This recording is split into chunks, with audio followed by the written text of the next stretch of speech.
A brand new live Locked On Lions squad show starts right now. Jake Riepma, Natalie Kerwin, and Bradford Banta. Another sad goodbye. Definitely a goodbye, Nat. Yeah, the Lions are making changes. We'll see what happens in the next few weeks, months. It's going to be crazy. Bradford? Something to look forward to, but I tell you what, Detroit just told you the truth. This offseason starts at center. It sure ain't centered on nostalgia. One pride. It's the Lions Squad. Everything Detroit Lions every week. Breaking down all the big hits and game-changing plays from the Motor City, the way only the Locked On Podcast Network can. From the roar of the Lions to the next great chapter, the Lions Squad Show starts now. And here we go. Another edition of the live Locked On Lions squad show. In fact, starts right now. Jake Riepma, Natalie Kerwin of FanDuel Sports, Bradford Banta, the 20-year NFL veteran, joins us. And each and every one of you in our live audience, thanks so much. Go ahead and fire up that comment section. Let us know where you're watching. Say hello. Natalie Kerwin coming to us live from the great state of Texas. Tough one for those Pistons last night. And before we get to all that great show lined up for you on the number one sports podcast platform, the Locked On Podcast Network, the Lions say goodbye to Graham Glasnow. We've got a deep dive in free agency, moving to our position of choice this time is safety, and of course, more dominoes to fall. But Nat, greetings from San Antonio. How are you? Greetings from the Lone Star State, Yeah, there everybody. you go. Welcome, Well, I should say. Welcome. There's two of us here in Texas right now. How about that? Bradford, we just need you to get on down here. You're not missing much up here in Michigan. I can promise you that much. But we are good. We did play Cleveland last night. Didn't get the dub, but flew to Texas late last night. Got in around 2:30. Didn't get to bed till like 3:30. So we're tired today, but we got an off day here and we're ready to talk some ball. I love it. I was getting up at that time, so I could have sent you the rundown that Bradford's all over the rundown. I could have sent you the links if I was prepared for that. But BB, how are you this morning? Doing well, guys. Doing well. We're just I think it's going to be an interesting conversation we're going to have today regarding the Lions and some of the moves that they've made this past week. You know, you have the releasing of Graham Glasgow. And obviously the David Montgomery trade, and in what the talking heads are wanting or speaking out for or against the trade, and also the release of Graham Glasgow. So it's going to be a good conversation today.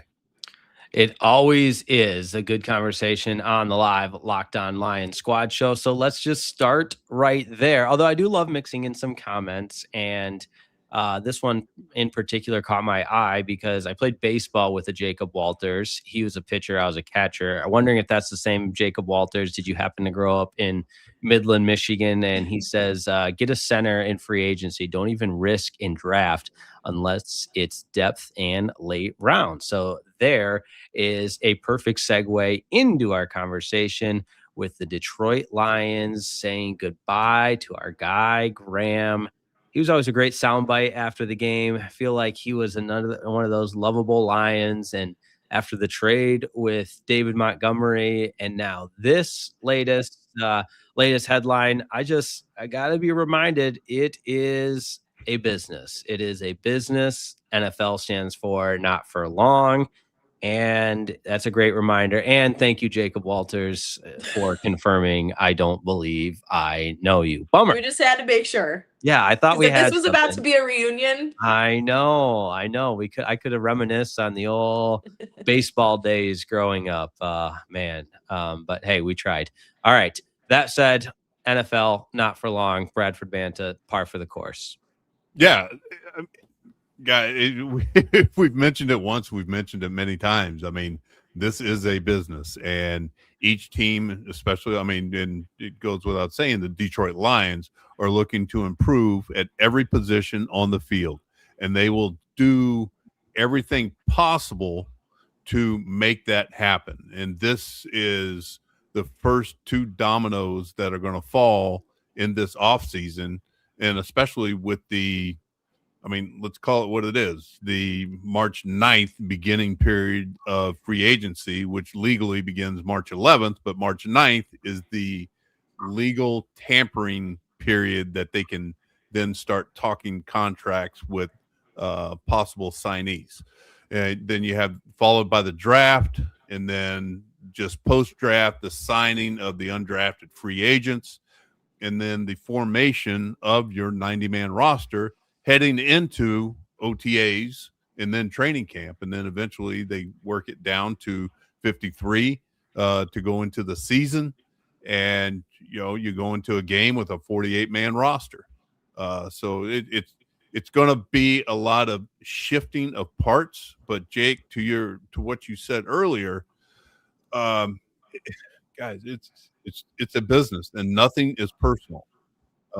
You're not going to retain a player just because you like him. You're going to retain a player because he can still play and produce at a high level. This is it's a cutthroat business, and if you're not producing, or if the club or the organization thinks they can improve at said position, then they're going to take the appropriate moves to do it. But one of the things that the Detroit Lions have to do is get themselves under the cap line before the beginning of that period begins. Well, as the Lions, they look forward to their future and a new season, and they have to make moves that are right by the team. And this was one that they felt. To harp on exactly what you guys are talking about, this is a move where they just feel like maybe he didn't have enough juice in the tank left at this point. Or Bradford, what's the quote you like to use? Huh? Leaking oil. Leaking oil. I like that. I'm not going to steal your thunder, but leaking oil, not enough juice left. So they had a guy like Juice Scruggs, a guy with some juice. That was good. Oh, really, guys? I like the lead in. See what you did there. Right? Yeah. That should have been my lead in. Dang it. Next time. But, as they start to address where they need to fill in some holes, that's one of them. And based on how Graham went to social media afterwards, no hard feelings, no love lost, good locker room guy, good glue guy, as is, Taylor Decker, but now he's coming back as Graham Glasgow, or as Frank Ragnow was. A lot of pieces on that O-line have been good veteran pieces, and he was one of them, and the Lions will miss that. But maybe Juice Scruggs is the answer there. Maybe Tate Ratledge, but it's a little too early to tell based on what we saw last year. 2025 second round pick, Tate Ratledge. So, it is a business, but moves have to be made to get back to where you want to be. And the Lions didn't see him as a piece anymore that could be as productive as once was. Yeah, I also think it speaks to the center position specifically in the offensive line, with there being at this point in time more questions than answers, which again, that's fairly common among any position group. Again, this time of year with the future of free agency right around the corner, and then obviously the draft. But the Lions, with the trade with Montgomery, I know we joke about Juice Scruggs, and it happened live on the last episode, and not knowing all of the I guess specific details to what he can provide, but that's another person in the mix now in finding that winning combination and that continuity amongst the offensive line that is so important. And combined with, I would say, the heightened emphasis on a Drew Petzing offense will be the productivity of the offensive line, and maybe even more specifically the interior offensive line. So I'm excited to see how it kind of comes together, and what that process is like to just evaluate and further get down to the guys that can make up a productive offensive line, and what route they choose to do for agency, the draft, some combination. Seth McLaughlin, I believe, is another guy that the Lions signed that is in the mix as well as an interior offensive line the growth and development of Tate Ratledge. There really is a lot of factors at play here. In regards to Tate Ratledge, I think you're going to see tremendous growth between year 1 and year 2, and it's fairly typical for all players that are in the NFL or Major League Baseball or NBA or hockey. Once they get their feet wet, then they're able to take a deeper dive and become just really a better pro. And is he going to be able to make that move to center? I think the time will tell what the Detroit Lions think about that move. I think he will get reps there, but I also think that the Detroit Lions will explore other options via free agency or the draft concerning that center position, because you're talking about a position that is the glue of the offensive line, that holds everything together, because that position, makes a lot of the protection calls and knows everything that's going on the right and left side of him. And I'm talking about that extends all the way out to possible tight end position as well. So it's going to be interesting to see the move that they make, or moves that they make. They've already made one move by bringing Juice Scruggs in, who has center capabilities. Now, has somebody else grabbed their attention, or are they willing to make a big play for Linderbaum? Or, so it's a lot is going to be said. I'd say within the next, let's just say 20 days, and then obviously within the next 10 days, or what's today? Today's the 4th. A lot's going to be in the next week, whenever free agency kicks off. And, especially on March 9th, whenever they can start communicating with players or players' agents to start hammering out deals for contracts. And, it's so you start hammering out these deals, but then you also have to realize the caponomics situation that the Lions are in. They're over the cap right now. Now they save $5.5 million by releasing Glasgow right now of cap space, but then you're going to have to kick the can down the road a little bit with Goff's deal, with Amon-Ra's deal, with even possibly Penei Sewell's, to give themselves even more room to position themselves this year to make a run for the title. When do you think they'll start to restructure those contracts? Because Jared Goff's is what's looming in my mind right now. You got to get after that as soon as possible. I mean, they just did it with Patrick Mahomes in Kansas City. They got to start looking to do that as soon as possible.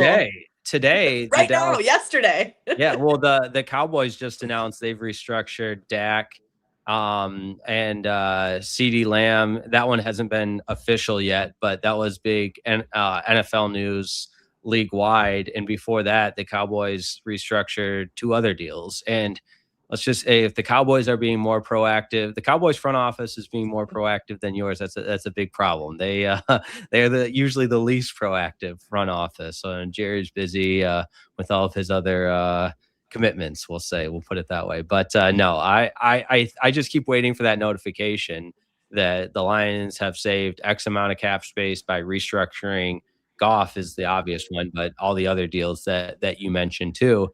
And it hasn't happened yet, which I'm a little bit, it's one of those things it's going to happen. So why hasn't it happened yet? And, and maybe it is one of those things that's been done and it just hasn't been released for all of us. And Brad's shaking his head like, yes, Riepma, you're not the first to know when things are done, no matter how many Twitter notifications you have set up. I mean, you got the jump on all of this, this past show with the David Montgomery trade. You did. You were on top of that. Yeah. We truly great reaction, appreciate by the way. it. Yeah, no, everybody's reactions were hilarious. Yeah, Nat clearly takes the. I'm so dramatic. What the hell? Bradford had like a little eyebrow raise, like, oh. And I was more, this is so funny. I was more just excited that I knew something that you guys didn't know yet. And like, Okay. I was holding the keys like, oh, the rest of the show is all predicated around me. Like, I've got it here. But anyways. Yeah. I mean, who knows what conversations are being had behind the curtain. And it's one of these things that you put it in order of priorities, and you know the deadline that it has to get done by. So, the closer you get to the deadline, obviously it ramps up a little bit more. But these initial conversations, I am almost positive they're already being had between the agent and the front office of the Detroit Lions. And it's something that's going to get done. And the Lions have a caponomics expert, so to speak, or a capologist, however you want to put it, who's in charge of the salary cap. Let's just put it that way, bluntly.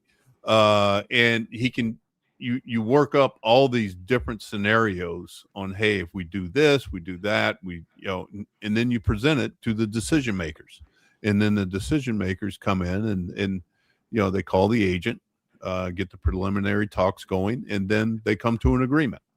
Once things are finalized, then they let the ink dry on the new contract, and basically you kick the can down the road and you say, we're just going to pay this later on the business side, whereas the players are going to get more money up front whenever contracts are renegotiated. Maybe some of these talks were done at St. Elmo's. We don't know. Hey, sounds like the spot. Hey, it is. A lot of places. I feel like if it was done, it would have come out already. Like, I feel like they don't hide that for a long time, right? Like, if Jared Goff, for example, if his contract was renegotiated already. No, if it's done, then it's announced. Right. If it's not done, they're not going to announce it, or they're not. Because I mean, it's a privately held business. It's not publicly held, and so it's a business. I wish it was public so we could know it all. Yeah, exactly. Exactly. So as far as they're concerned, it's none of our business, since it's a privately held business. So that's the way of the world. That's the way. Well, the good thing is on the live Locked On Lions squad show, we are nothing but public. You will know everything about us. You will know, we have nothing to hide here on the Locked On Lions squad show. We will continue to keep the show rolling, but first, a really uplifting comment here from 313 Thug Livin'. Doesn't matter what moves the Lions make, because as long as Goofball Clown is the starting quarterback, the season is over. 313 Thug Livin'. I disagree. Goff was an MVP candidate just 2 short years ago with a productive offensive line. Look at the weapons around him. Whole stadium chanting Jared Goff. Come on, 313 Thug Livin'. You were chanting Jared Goff, weren't you? I disagree with those comments, but he's not the only one that feels that way, which is the beauty of debate here on the live Locked On Lions squad show. What do you say we do a deep dive by position, upcoming free agency / draft prospects in the safeties room? Do that next. Sound good? Perfect. Let's do it. All right. There's the verbal affirmation I was looking for. All right. That's coming up next on the live Locked On Lions squad show. Today's episode of the Locked On Lions Squad Show is brought to you by BetterHelp. Oh, that's right. Listen up. It is March, and this episode is sponsored by BetterHelp. March is a time to celebrate women, especially around International Women's Day, and to recognize just how much they carry at work, in relationships, in families, and in all the unseen roles they step into every single day. It's easy to celebrate that strength, but it's just as important to make space for their emotional well-being. And honestly, that goes for all of us. Moms, sisters, daughters, partners, best friends, whatever it may be, there's a woman in your life that has been a support system for you, that's been there for you. And think about how much that person might carry without always saying so. And it just makes me think, how many of us are doing that same thing? The roles we play, the expectations we carry, the pressures we don't always talk about. Therapy can help with all of that, creating balance, setting healthy boundaries, and supporting your overall well being. With over 30,000 licensed therapists and more than 6 million people served worldwide, BetterHelp is the world's largest online therapy platform, and it works. Fill out a short questionnaire, get matched with a licensed therapist, and if it's not the right fit, you can switch at any time. Your emotional well-being matters. Find support and feel lighter in therapy. Sign up and get 10% off at betterhelp.com/lockedon. That's BetterHelp, HELP.com/lockedon.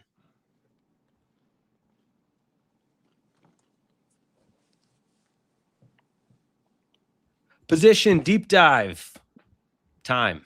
Okay, Locked let's On do it. Yeah. Pod Show. Getting right into it. Here we go.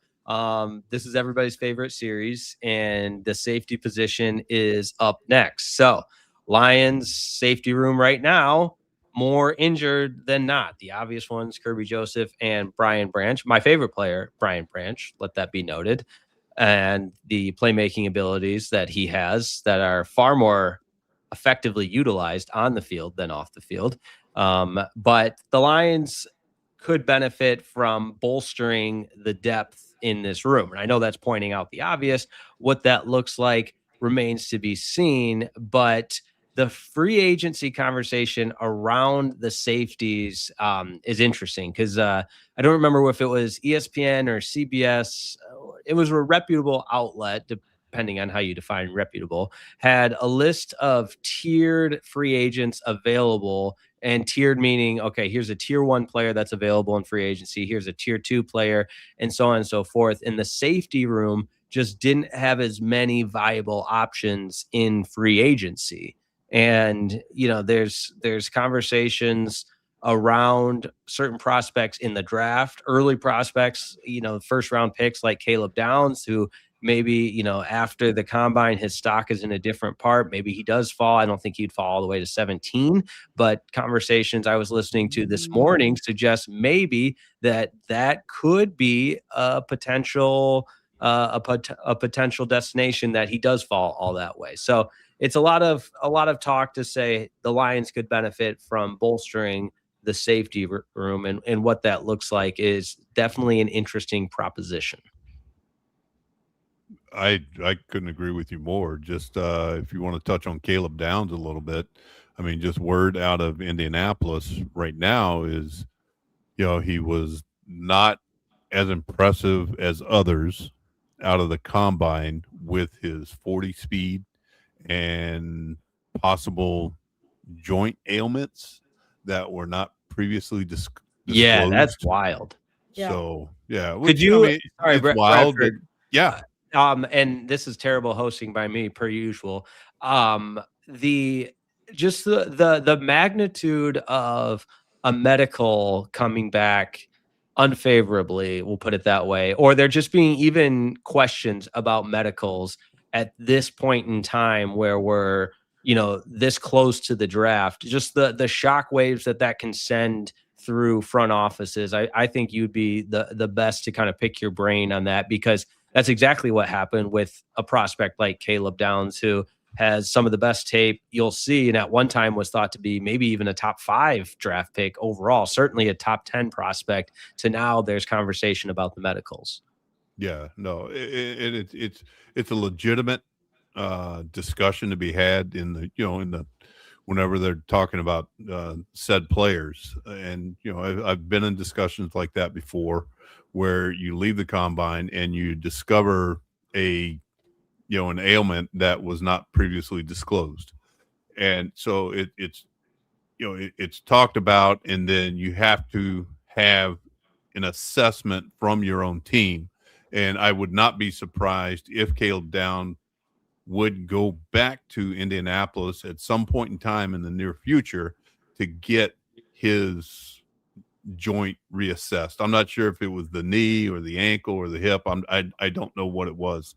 I believe it was a lower body ailment that was disclosed. And does it affect his draft stock?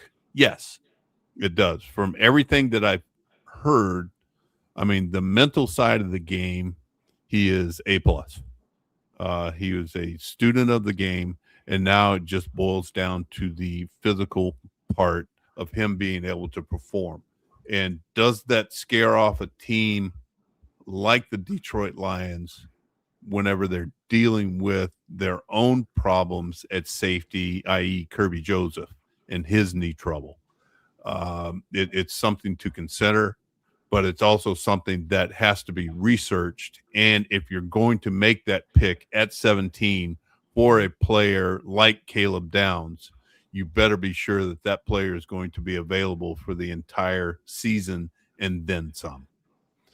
So, yeah, does that hit home, Jake? Yeah, it sure does. I was admittedly obviously reading something on the latest with Caleb Downs and trying to make sure I have the most up-to-date information. Good multitasking by me, really. Not actually, but I think the report floated around since the NFL Combine. It was basically all like potential structural issues, which is, I know we say this every single episode, not qualified to be a doctor, not qualified to be really anything, but it feels like it's, I don't want to say a lot of hoopla, but it's so like, I'm just fascinated by the mental side of, I'm days away from the biggest day of my life, and there's a floating report about potential, and it just, like, from the human side of it, that's money out of his pocket if he's falling from a top 10 pick to way later in the draft. And, God forbid, uh, all hypotheticals here, so I don't want to get into that, but just it's the nature of the beast, I guess. But at the same time, like, I feel for the guy a little bit. Yeah, you definitely do. And it's, if that's the case, where somebody's putting false narrative out there, that's where your agent steps in and just calls BS on the whole situation. And then that's whenever you have your own doctor come out publicly with a statement saying that his knee is structurally fine. Prove me wrong. Here's my resume of why I'm saying this.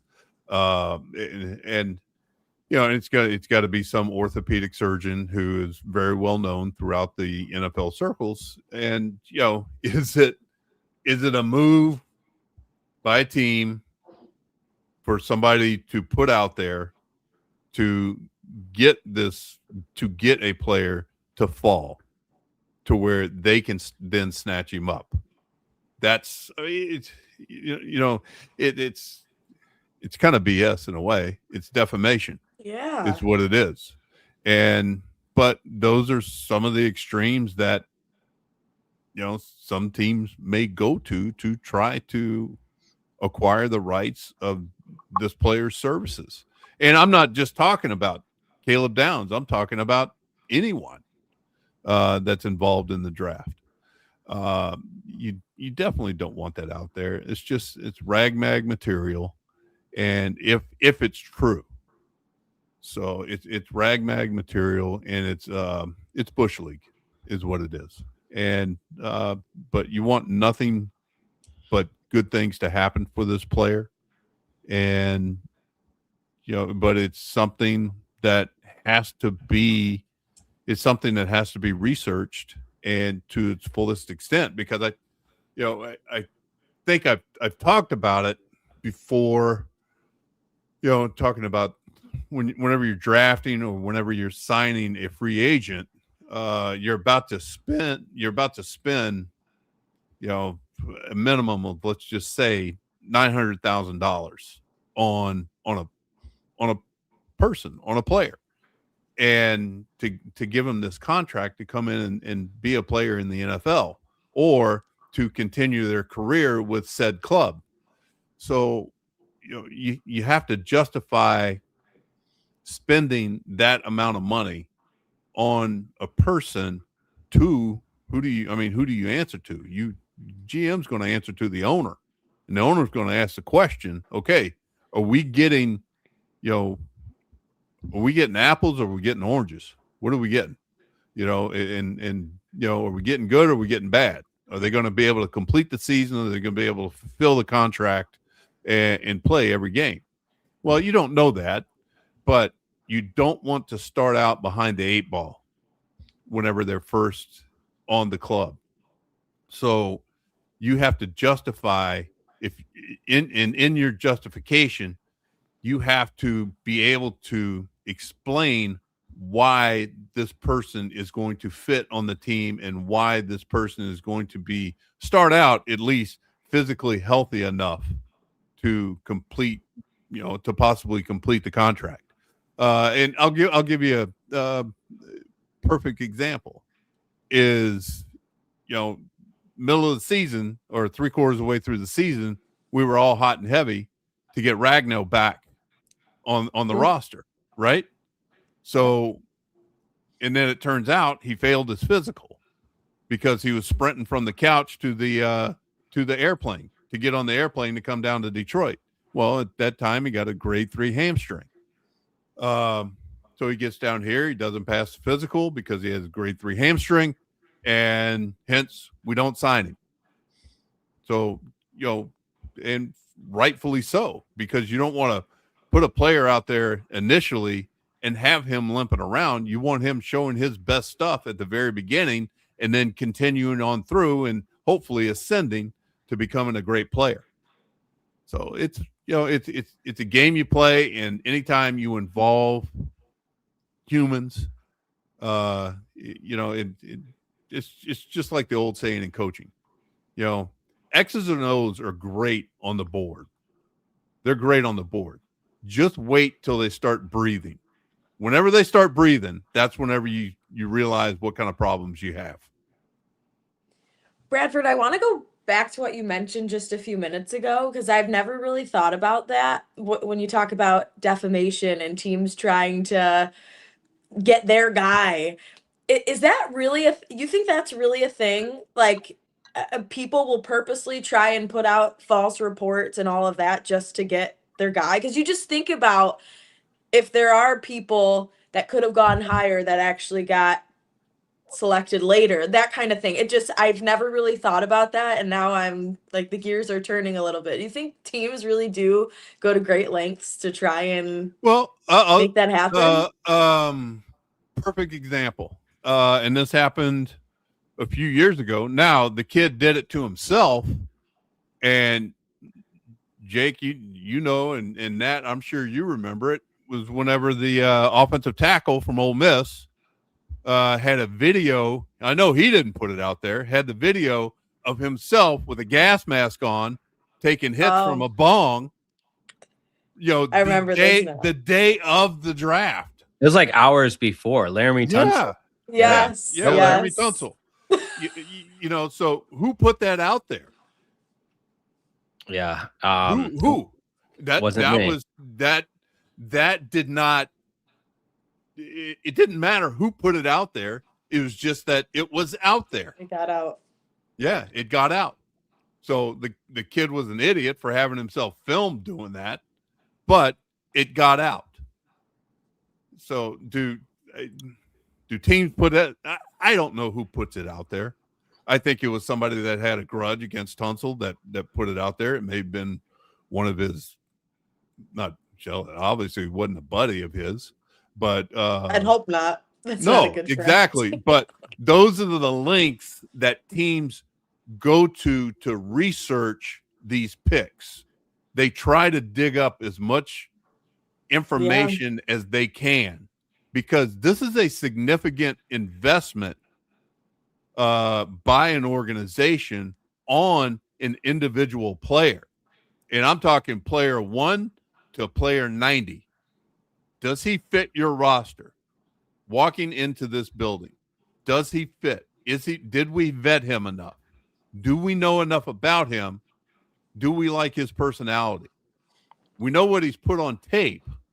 Now, what kind of person is he?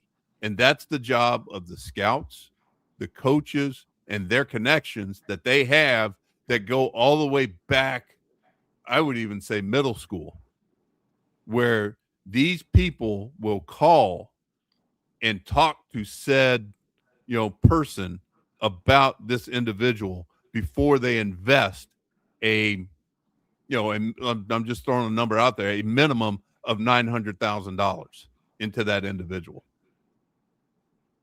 So I hope that answers your question, Nat. For sure. So It's crazy. I forgot about that whole case. Yeah. With Yeah. Tunsil. Yeah, No, for not sure. great.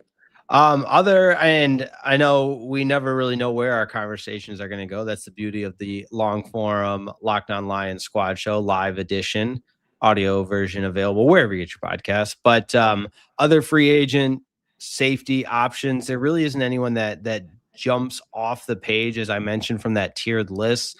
The short lists include Kobe Bryant, not the late great Kobe Bryant, NBA legend, but the safety for the Seattle Seahawks. Wow, brain fart there. But coming off a Super Bowl championship, and I don't know if there's anybody on this list that jumps off the page to move the needle.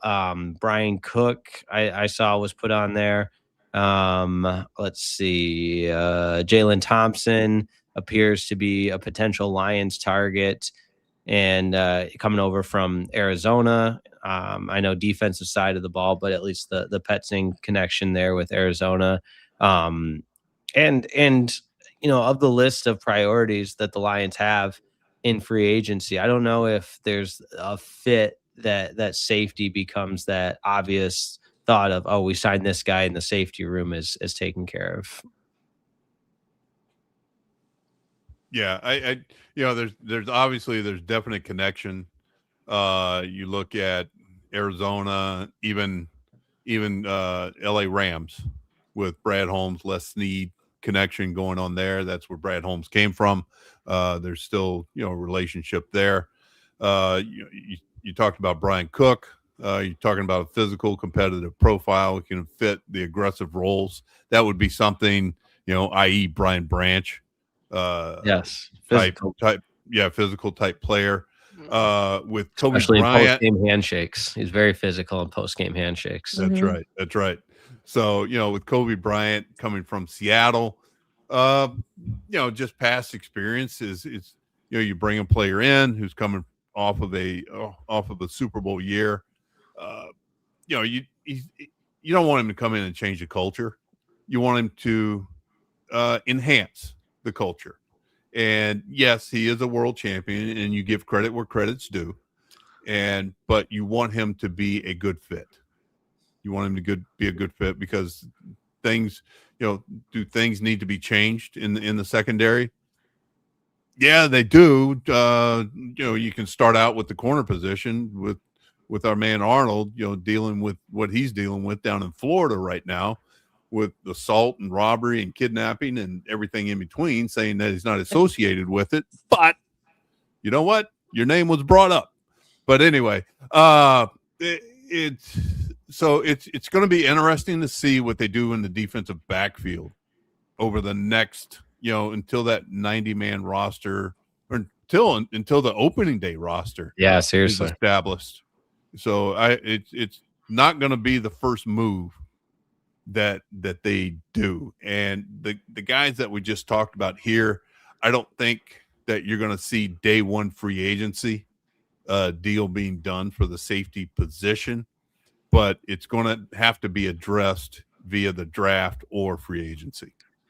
For sure. Let's take a quick timeout, pay the bills, keep the lights on, keep us, the highest paid Locked On host there ever was. And we will cruise along right here on the Locked On Lions Squad Show.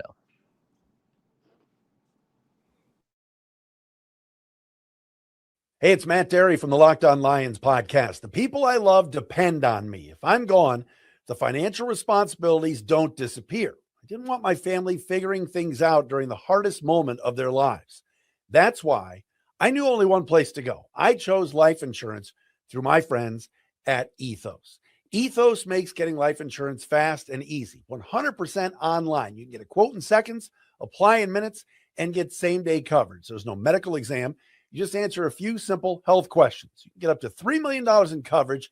Some policies are as low as $30 a month. I love the folks at Ethos. Protect your family with life insurance from Ethos now by going to ethos.com/LockedOnNFL. In as little as 10 minutes, you can get the free quote and up to $3 million in coverage at ethos.com/LockedOnNFL. That is ethos.com/LockedOnNFL. Ethos.com/LockedOnNFL. Application times and rates may vary.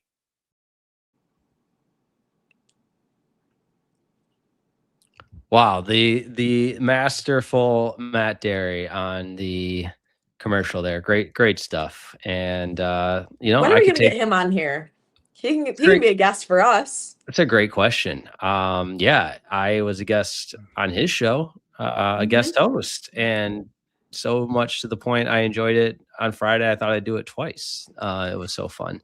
So I cracked myself up. But this was interesting. I just saw this, and we had planned to talk a little, more fallout on the, not even fallout, but just picking up the pieces and the dominoes that continue to fall with the David Montgomery trade. But it's official when the St. Brown podcast has a chance to touch on it. And Amon-Ra, as he always does, and his brother on the St. Brown podcast, they talked about the just how the departure went down.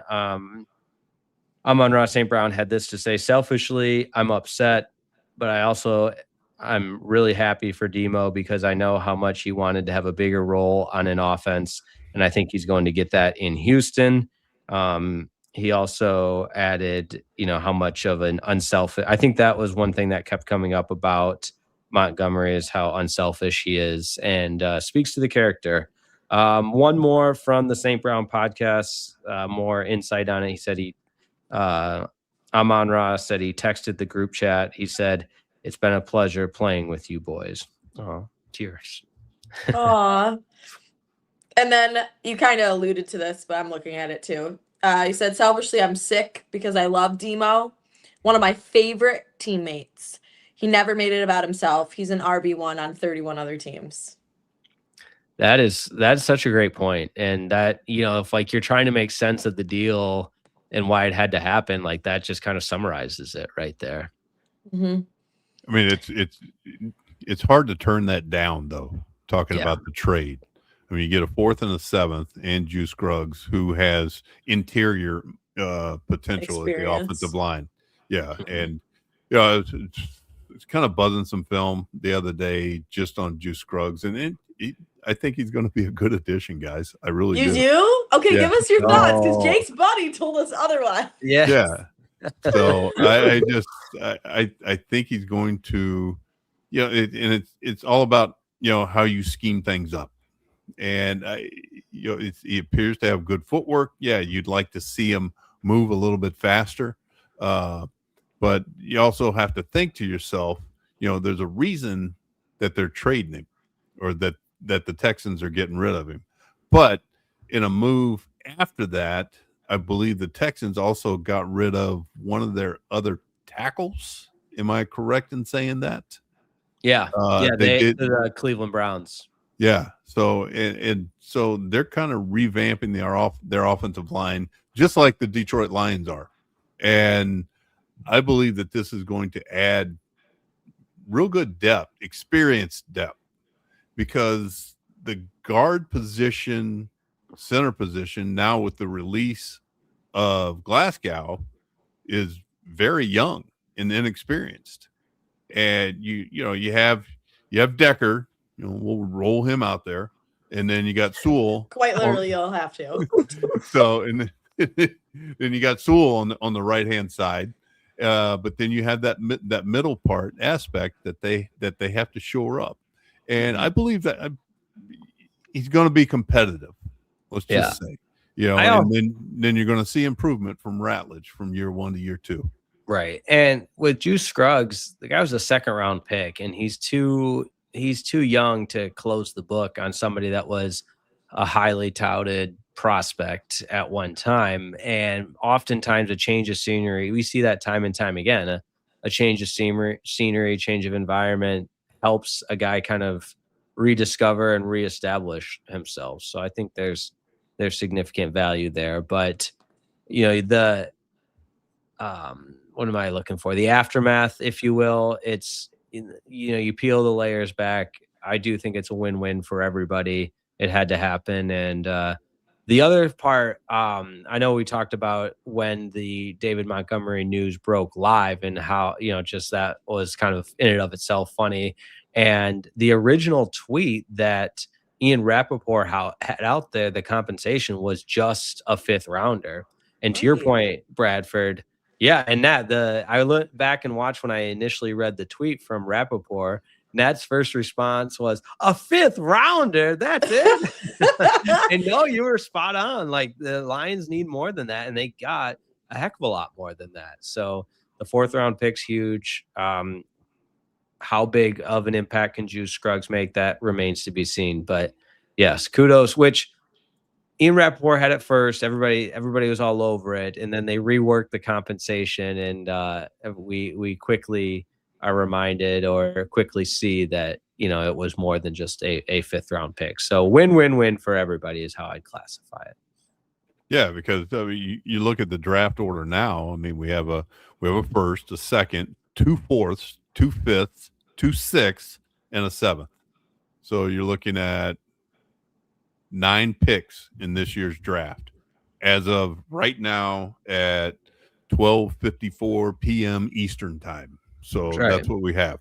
So it's draft capital that we have, and what are we going to do with it? Are we going to move back up into the 3rd round? We trade a 4th and a 5th to move back up in the 3rd, or what are we going to do? It's going to be fun, and this is where the general managers and the front office personnel earn their keep, is working these types of deals during the off season and getting the correct pieces. Let's just say getting the round pieces instead of having square pieces to fit through the round hole. I like that. And obviously I would be remiss if I didn't mention that all translates to trading everything for Max Crosby, because I've been saying, let's do that. I kid. Just adding a little comic relief. Let's close it out next on the Locked On Lions Squad Show.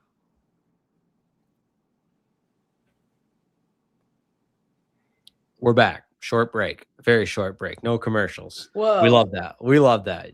Do not adjust your YouTube dials, your smartphones, your tablets, wherever you can get this show, which is a great reminder. If you missed the live version, the audio only version is available wherever you get your podcast, on the #1 podcast platform, the #1 sports podcast platform, the Locked On Podcast Network. All right. Final segment of the Locked On Lions Squad Show. And we wrap it up with a little roundtable discussion, closing thoughts. Demo's gone. Graham Glasgow's gone, which shame on me. I had a typo on the initial rundown, but changed it in real time. If you guys saw that. Way to go, Jake. No, we're not saying way to go when I screwed it up in the first place. So the swift action was taken, hopefully, before anybody saw it. But I revealed my true colors there, guys. Sorry. That would be that was what we call a Medill F at Northwestern. Complete failure. If there's any factual error in your report, complete failure. I had a lot of those my first term. Did you? That's why I was on academic probation after one term. We're learning a lot, Bradford. I know, aren't we? It's a comeback story because Look at him now. Yeah, Look at our champ. Yeah, the Chicago nightlife took hold, huh? No. I wish it was the oh gosh, what I think just, it was, you talked about trying to fit a square peg into a round hole. That was me with academia at good old Northwestern. It just didn't always click, but we made it. We made it. We made it out alive, guys. Graham Glasnow. That's what, I'm pretty sure that's how you had it. Yep, it is. Yeah. So thank you. One letter there. But I wonder how many people know. Did you notice right away? Why didn't you say anything? No, I didn't until we were towards the end of the segment, because didn't you then change it? Correct. Yeah. Okay. If you hadn't changed, I would have sent you a quick text. Thank you. I wouldn't leave you. You wouldn't leave you hanging like that. You could have just said it out loud to the entire audience. I didn't want to embarrass you like that. Thank you. I'm a good friend. Thank you. Yes. I actually respond well to public humiliation. That's always the approach. I prefer. Bradford's face right now.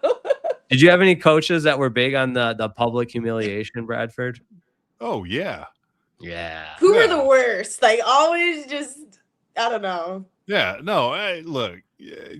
I don't know. I did not adhere to public humiliation unless it was just something that you harped on time and time and time and time again. But it was never one of these like just total just browbeat. I would just, it would be a burst of emotion on my part, and it was rifled in on that specific player, but they knew it was directed at them, and everybody else is like, who's he is he talking about me? Is he talking about, but it was an emotional type deal, because it's one of these things, and it boils down to management. It's praise in public and criticize in private, and pull the person aside. And that's how I think you initially handle it. And then if it starts to continue, then it's look, man, switch the parts out. So because that person's not performing to what you're wanting to get accomplished. Right. Yeah, I definitely am a fan of the old school Woody Hayes mechanisms of the physical shaking your face mask and hitting guys. And I remember as a freshman on the scout team defense, one time we didn't have enough players in the huddle for the first team offense. I was not with the first team. I was obviously with the scout team, and we had a coach tell us we could. I'll try to make this PG-13 rated. Maybe we'll get put on blast, and when they audit this episode, we're in big trouble. But he told us we were more worthless than breasts on a boar hog, which I didn't know what that meant, but really? Oh yeah. It was I love this guy. It was Coach Dave Arnold Sr., who coached on the Miami Hurricanes staff in the U. He's in the U documentary. He coached special teams with the Seahawks for a while, and his son was our special teams coordinator, and he just loved to be around the game, and so he would run the scout team defense from time to time. He's like, "You dumb freshman, you are more worthless than tits on a boar hog." And I just remember thinking, like, dang, man, that's pretty worthless, because a boar hog does not use I don't know, Bradford. What, Jake? You want to explain? Yeah, like help me out here. A male pig. It's a male pig. Correct. So they don't use their but you got to give them credit. It's very clever. They use what? They don't use their breasts. Ahas. They don't use their ahas. Yes. Their ahas. So that was my public humiliation. But to your point, Bradford, it was in a group setting. So it was every member of the scout team defense that particular afternoon in beautiful Midland, Michigan, on the campus of Northwood University. Yeah. Nat, I'm sure your pops has some great Ferris State stories. I'm sure he does. We got to get him on here for an episode. He's always got stuff to say. I tell him, I'm like, you should do a podcast, Dad, because he's just locked into every team, just all of it. But Lions specifically, he's like, what are we talking about today? What are you guys talking about? He's like, can't wait to lock in with Let's Locked go. On. No, but he listens to every episode. He's always so curious what we're talking about. Gives me stuff to add if I choose to use it. Whatever. Oh, that's my guy. Yeah, he's I love it. great. Papa He loves Kerwin. the show. So we'll have to get him on here because he's got his own thoughts on what, I don't know, Well, what maybe the me- Lions should do, who they should, yeah. Me and him will have to bring back the Gliac Weekly podcast I used to do. R.I.P. Man, He that was would love it. That's how he knows you, Jake. At first, he was like, dude, I used to be all dialed in on the ticket, listening to Jake Riepma. Oh, yeah. What a guy. Good times. Great episode. We will bring it to an end here because I give myself a D+ today. I got to be better, and that's on me. And Nat's the one that's traveling overnight and across the country from Cleveland to San Antonio, and I'm over here just rambling along from the home studio. So guys, it will be better. It will be better. I'm accountable. It's on me, but love the show. Love you guys. Appreciate everybody's time, and it will be available wherever you get your podcast, right? Heck yes, it will. That's right. Live next week, Monday, Wednesday. Yes. Yep. Yeah, we actually did a great job of establishing that. It will be Monday and Wednesday next week. So set those alerts up, set those notifications up. We'll be with you on Monday and Wednesday on the Locked On Lions live squad show with our microphones on, not muted, and we will be ready to go with more conversation around the Detroit Lions. For Bradford Banta, Natalie Kerwin, my name's Jake Riepma. Thanks so much for tuning in. We will see you next time on the Locked On Lions Squad Show. Goodbye.